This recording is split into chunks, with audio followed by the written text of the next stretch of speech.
geometric progression or geometric sequence.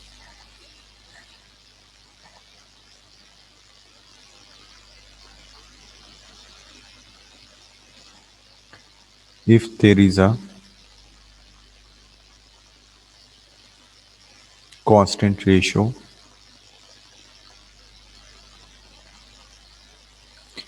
between the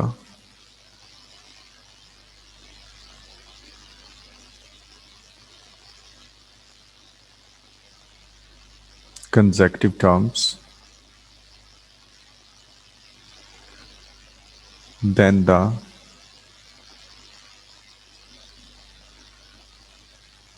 sequence is known as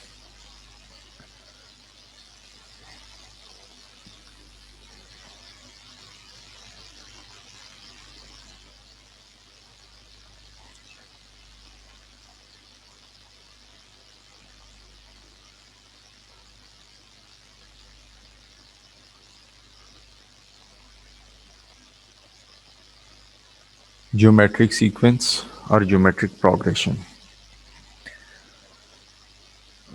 For example,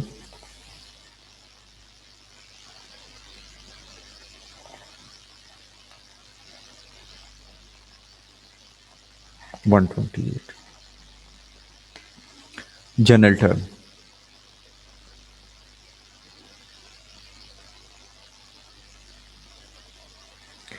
The formula for the general term is Tn a r power n minus 1,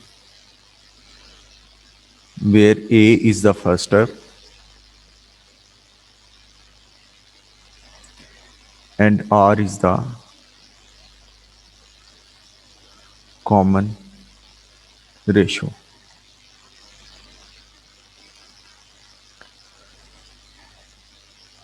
We can find out the common ratio by dividing any term with its preceding term.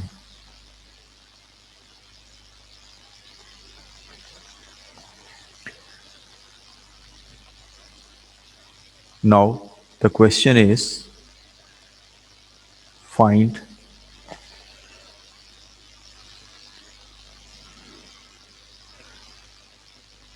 T4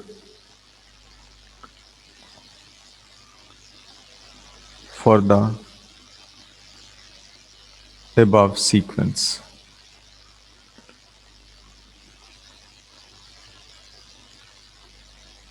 Abdul Haseeb Faisal कौन है?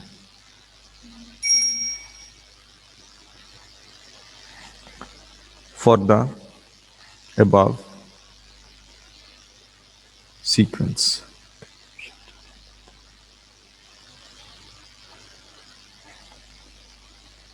अब हमारे पास term हमने निकालनी है, हम term का formula use करेंगे ARn-1 T4 is equal to, इस सीक्वेंस में जो ऊपर दिया गया है उसमें A क्या है, 2 है, R क्या है,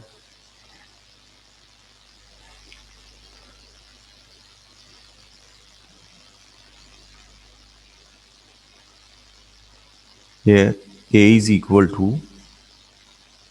2 and R is equal to 8/2 is equal to 4. A2 रखा, R की जगह पे 4 रखा, N की जगह पे 4 - 1 आ जाएगा, यानी कि 2 इंटू 4⁻³ इज इक्वल टू 128। ये जी हमने जनरल टर्म को यूज करना सीख लिया।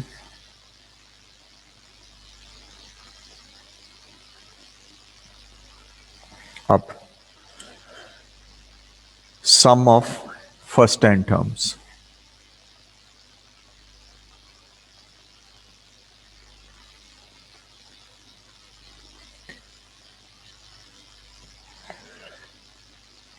इसका फॉर्मूला होता है Sn A into 1 - r⁻n over 1 - r।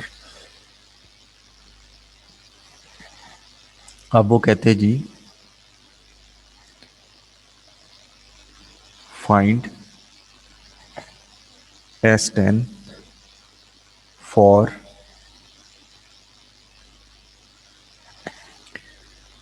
2, 8, 32 up to so on. Here A is equal to 2, R is equal to T2 over T1 is equal to 8 over 2 is equal to 4.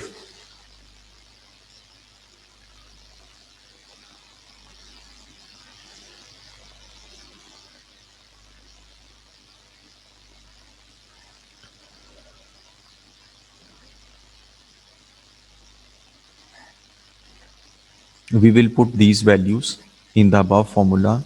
S10 is equal to 2, 1 minus 4 power 10 over 1 minus 4. S10 is equal to minus 2097150 divided by minus 3. S10 is equal to 699050. ये S10 आ गया जी।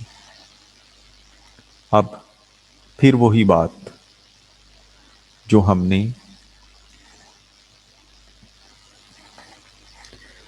AP में पढ़ी थी कि if term is given use formula for Tn।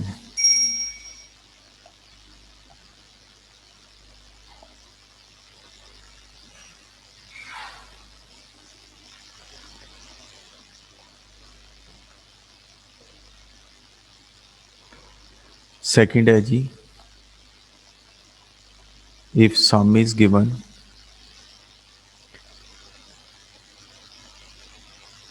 Use formula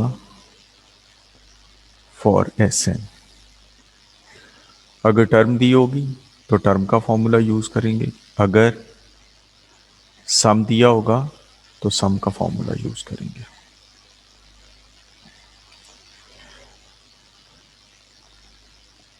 some to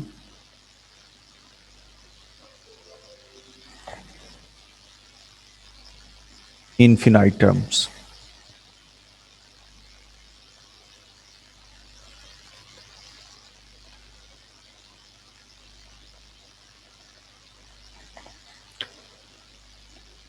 to 1, 1 over 2, 1 over 4, 1 over 8 up to so on।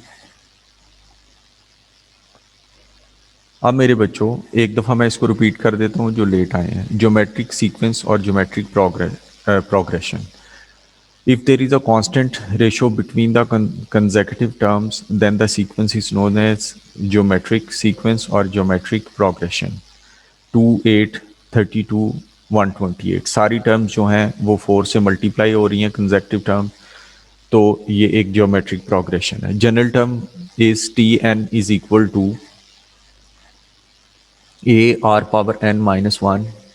a क्या होता है? First term r is the common ratio. We can find out the common ratio with the help of T2 over T1, T3 over T2, T4 over T3। अब ऊपर वाले sequence में के लिए वो कहता है कि find T4 for the above sequence. यहाँ पर here a is equal to 2 and common ratio is 8 over 2 is equal to 4।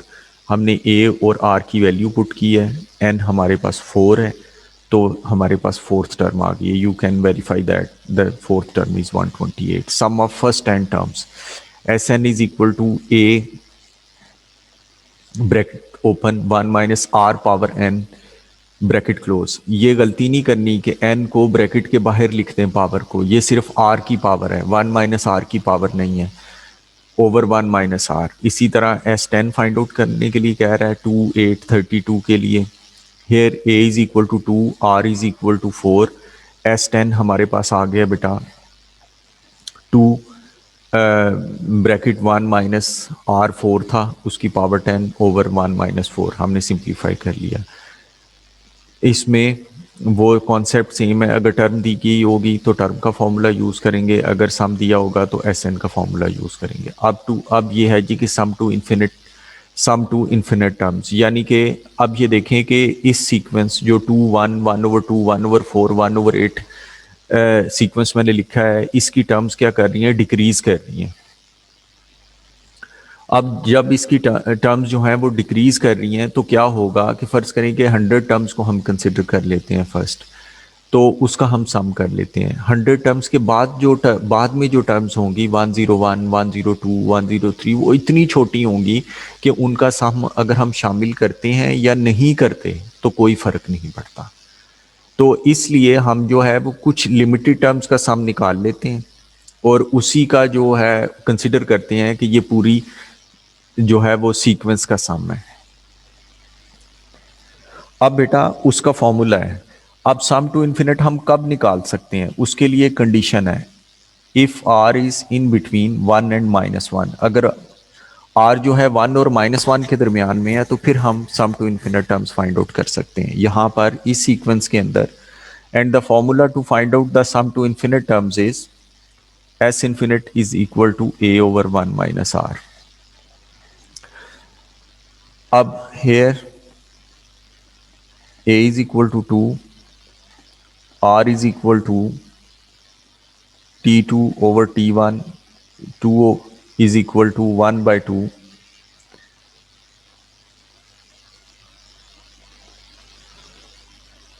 1/2 आ गया जी।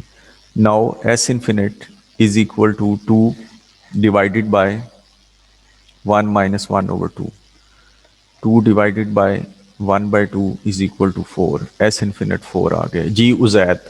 उजैद बेटा आपको समझ आई है?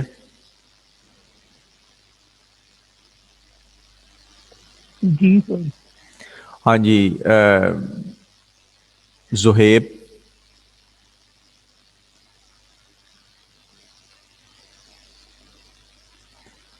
जुहेब बेटा आपको समझ आई है? जुहेब आए हुए हैं?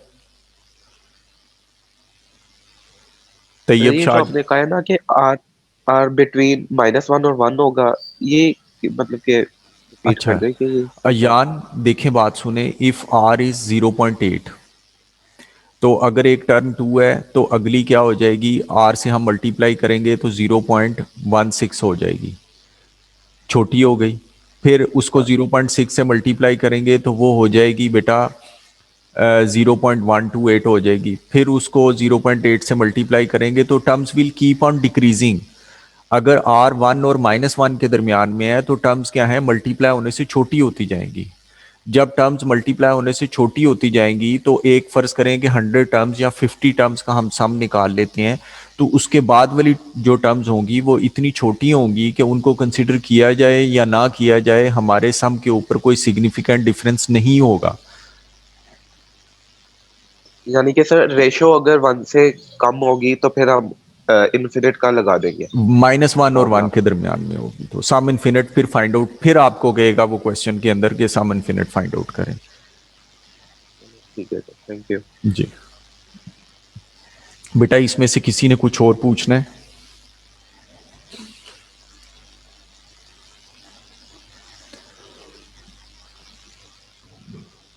चलें अब हम इसके क्वेश्चंस कर, नाउ वी विल डिस्कस कि हमें कैसे पता चलेगा कि ये जो है वो एक एपी है या जीपी है, किस तरह पता चलेगा जी? आप बताएं उजैद। एक सीक्वेंस हमें दिया हुआ है, सर अगर उनका डिफरेंस सेम होगा तो मतलब एपी है, अगर उनकी मतलब रेशो का डिफरेंस सेम होगा तो जीपी है। ठीक है। रेशो का डिफरेंस नहीं, अगर रेशो सेम होगी। जी जी वही।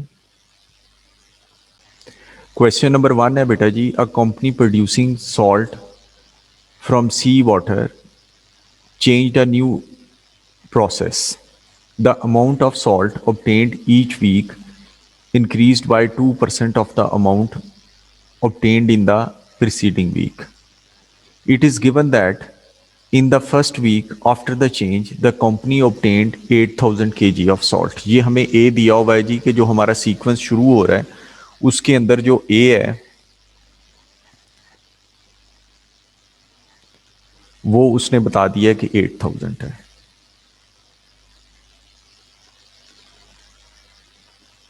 $8,000 है। अब वो कहता है कि फाइंड द, और हर वीक में 2% इंक्रीज हो जाता है, यानी कि टी, ये तो T1 है, T2 क्या होगा बताएं जी, T2 किस तरह निकलेगा जी बच्चों?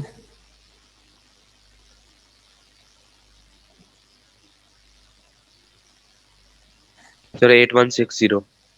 कैसे निकाला है बेटा? सर 2% इंक्रीज कर दिया, मतलब कि 102 डिवाइड बाई 100 इंटू बिल्कुल सही, 8000। बिल्कुल ठीक है, बिल्कुल ठीक किया बेटा।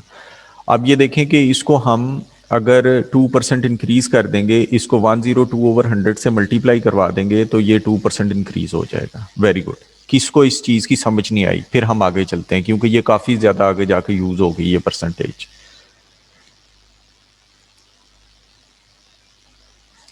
अलीना बेटा इसका 2% निकालें, यानी कि 8000 इंटू 2/100 से, तो उसको इसमें ऐड कर दें, करके देखें क्या आंसर आ रहा है।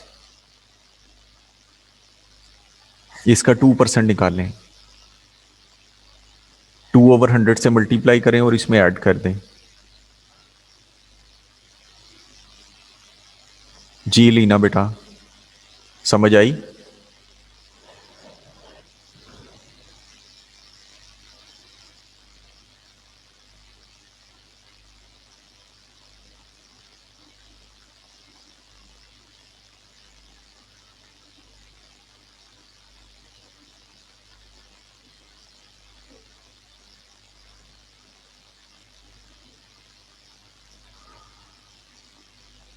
जी दानियाल मुर्तज़ा आप क्या कह रहे हैं?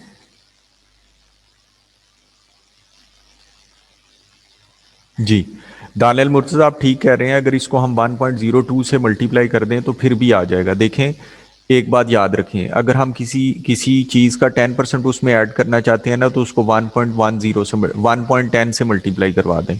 अगर 3% ऐड करना चाहते हैं तो उसको 1.02 से मल्टीप्लाई करवा दें। अगर उसका 8% ऐड करना चाहते हैं तो उसको 1.08 से मल्टीप्लाई करवा दें। अगर 18% ऐड करना चाहते हैं उसमें तो उसको 1.08 से मल्टीप्लाई करवा दें, तो सॉरी 1.18 से मल्टीप्लाई करवा दें। इसको 1.02 से मल्टीप्लाई करवाया, क्या आंसर आया था? 8160। अब इसको आप 1.02 से मल्टीप्लाई करवाएं, T3 आ जाएगा।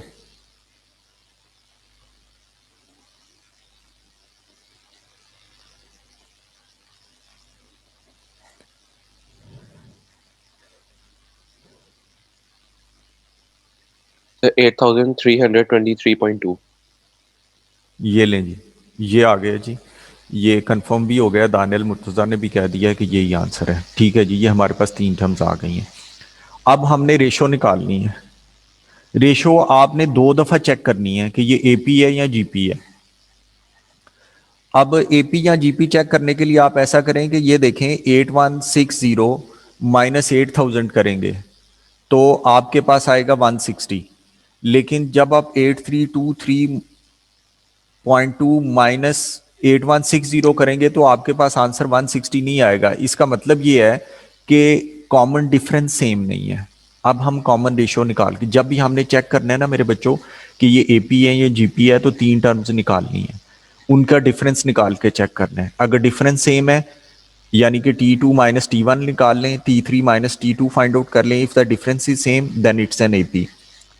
फिर अगर डिफरेंस सेम नहीं है तो फिर रेशो निकालें। करें जरा, 8160 डिवाइडेड बाय 8000, आंसर क्या आया है?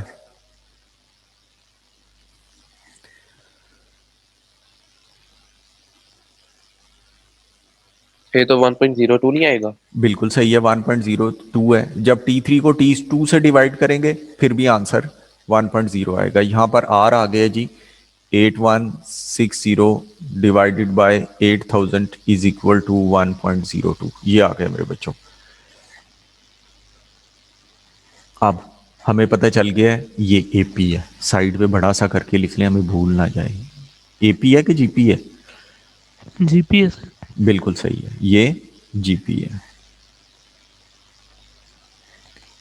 और जीपी के फॉर्मूले हमने पढ़े हुए हैं, T n is equal to a r n minus one and S n is equal to a into one minus are power n over one minus are. ये मैं लिख रहा हूँ ताकि हमें याद हो जाए, S infinite is equal to A over one minus are. ये 3 फॉर्मूले हमने पढ़े हैं।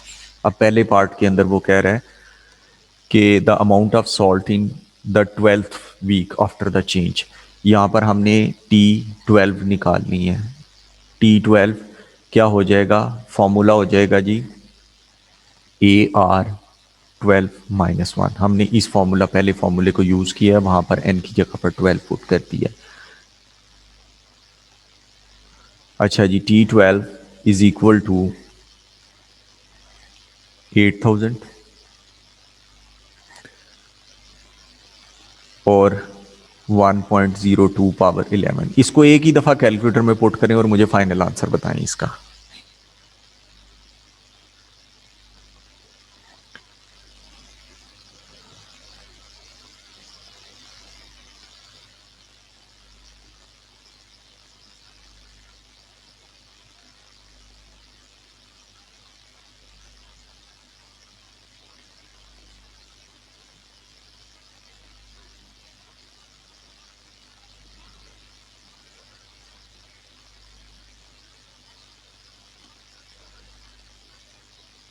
ये लें जी, ये आंसर आ गया जी। अब नेक्स्ट पार्ट में कह रहा है कि find the total amount of the salt. Total amount, तो इसमें कौन सा फॉर्मूला लगेगा यान? तो ये एस10 वाला, बिल्कुल सही है, SN12, S12। S12। जी शाबाश। S12 is equal to A into 1 minus are power 12 over 1 minus R. 8000 1 minus 1.02 power 12 divided by 1 minus 1.02। एक ही दफ़ा कैलकुलेटर में पूरा एक्सप्रेशन पुट करें और मुझे फाइनल आंसर बताएं इसका।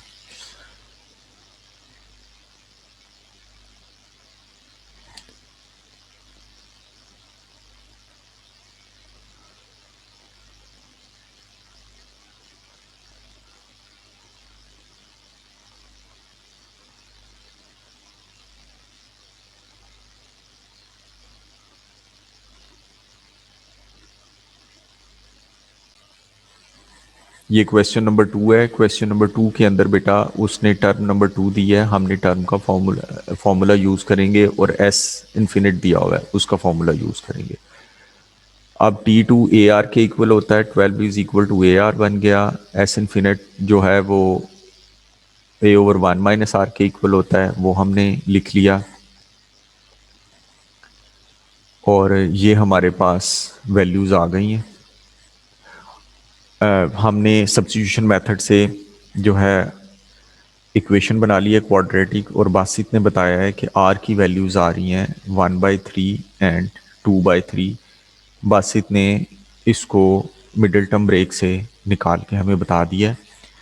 अब आर की ये वैल्यूज़ आ गई हैं, अब हमने ए फाइंड आउट करना है। ए किसके इक्वल है? 12 ओवर आर के। ए किसके इक्वल है? 12 ओवर आर के। तो मुझे बताएं ए की वैल्यूज़ क्या होंगी बच्चों? 36, 18। ये जी उसने कहा था find the values of R, ये हमने निकाल के उसको दे दिए। अब जी इसका सेकंड पार्ट सारे पढ़ें, वो हम करते हैं। सारे पढ़ें सेकंड पार्ट इसका।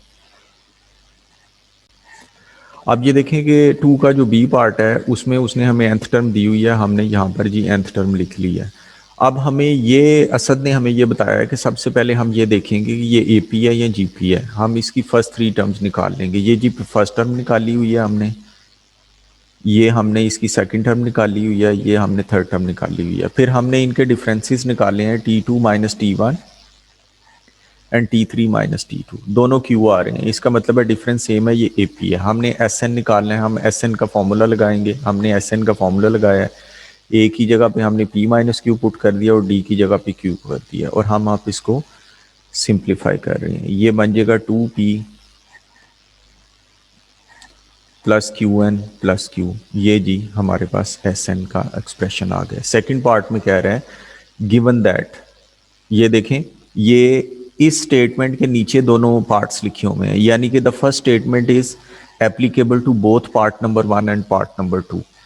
अब इसके सेकंड पार्ट में कह रहा है S4 is equal to 40 and S6 is equal to 72।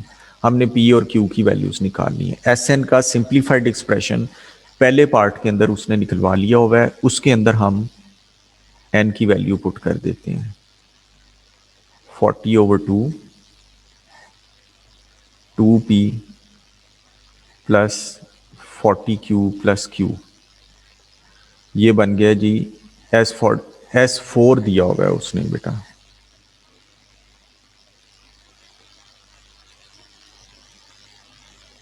S4 40 दिया हुआ है।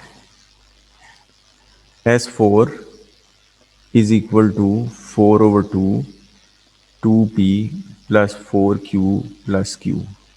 S4 40 दिया हुआ है is equal to 2P plus 5Q, और ये बन जाएगा 20 is equal to 2P plus 5Q। अब हम S6 की वैल्यू पुट करते हैं।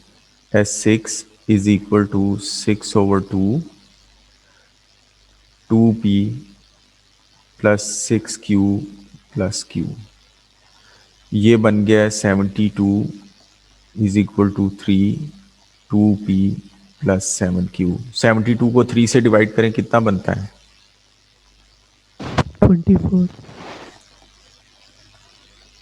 अब आगे हो जाएगा जी, आमना बेटा आगे हो जाएगा question. Yes, sir. We can use both of the equations, maybe simultaneous equations. Yes, these are simultaneous equations. We can solve these two equations with the help of elimination method और with the help of substitution method। ये दोनों तरीकों से हो सकता है। अब इसकी पिक्चर मैं भेज देता हूँ और नया लिंक भी भेजता हूँ मैं, उससे आप लोग जो हैं वो लॉगिन हो और हम इसके 2-3 क्वेश्चंस और करते हैं ताकि प्रैक्टिस हमारी ठीक हो जाए। मैं लिंक भेज रहा हूँ बेटा।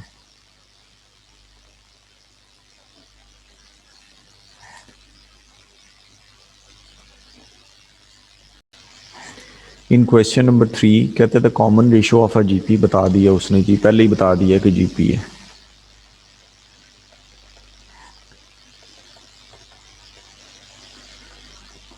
The common ratio express the sum of first 100 terms as a percentage of sum to infinite. बात हो रही है सम टू इन्फिनिट की और S100 की, दोनों चीजें निकाल लें। S100 is equal to A into 1 minus R power 100 over 1 minus R। S100 तो आ गया, ठीक है। अब हम S infinite फाइंड आउट करते हैं। S infinite is equal to A over 1 minus R।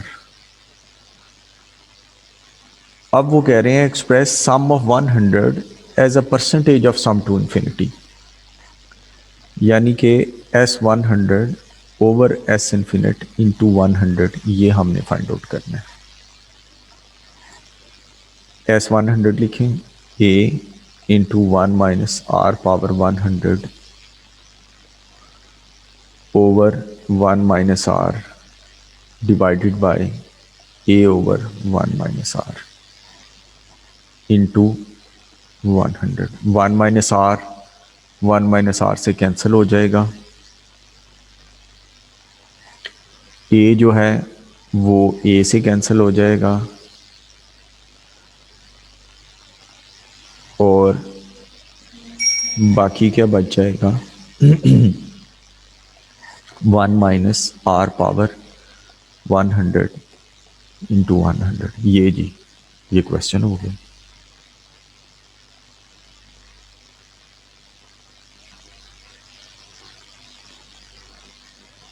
अब वो कहते हैं giving your answer in terms of up to 2 significant figures. अब आप इसके अंदर बेटा वैल्यू पुट कर दें उसकी आर की, 1 माइनस 0.99 पावर 100 इंटू 100, कैलकुलेटर में पुट करें आपका आंसर आ जाएगा।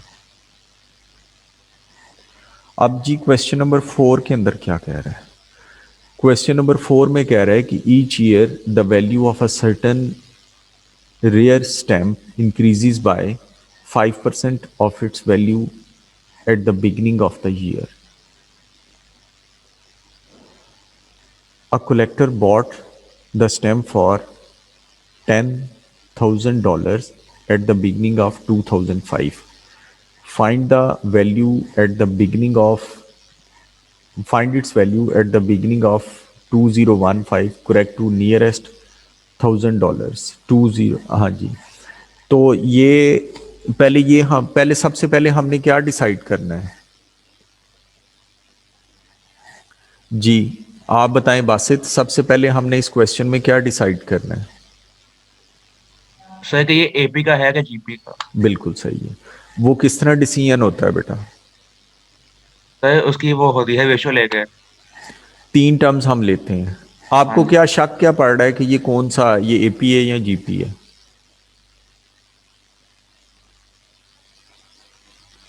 जब इस तरह परसेंटेज इंक्रीज आती है ना तो वो ज्यादातर जीपी का क्वेश्चन होता है। तो हम पहले ही रेशो चेक कर लेंगे, यानी कि पहले हम क्वेश्चन नंबर 4 के अंदर जो टर्म नंबर 1 है वो है जी 10,000। इसका 5% इंक्रीज करने के लिए हम इसको किससे बासित मल्टीप्लाई करेंगे?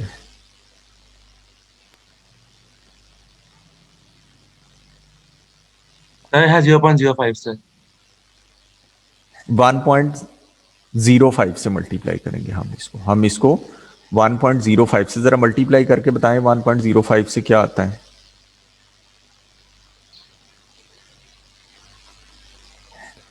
तो ये आता है 10.5 आता है 10500। T3 क्या होगा? आंसर को 1.05 से मल्टीप्लाई करवा दें। 11025।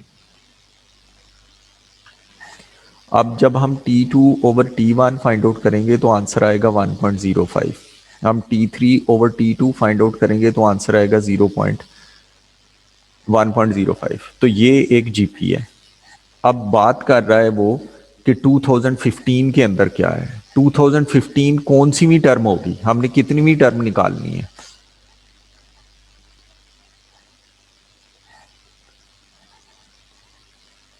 तो 10th टर्म होगी। काउंट करो, फिंगर्स पे काउंट करो।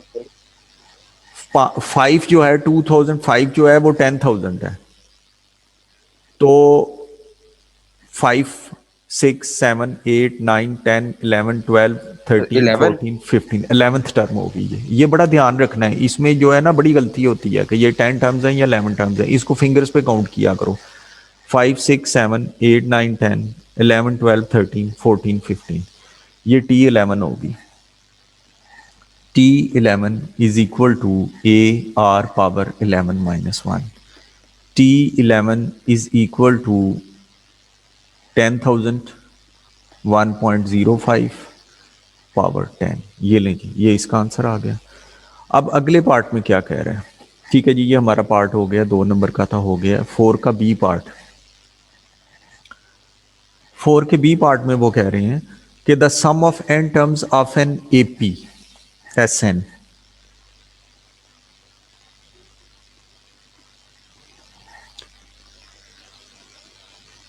n over 2 3n plus 7, find the first term and the common difference। हम किस तरह करेंगे?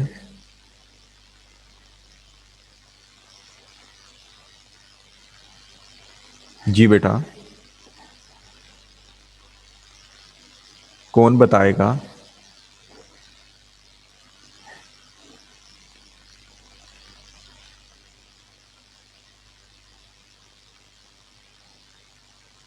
ये दानियाल, ये 10th टर्म का क्या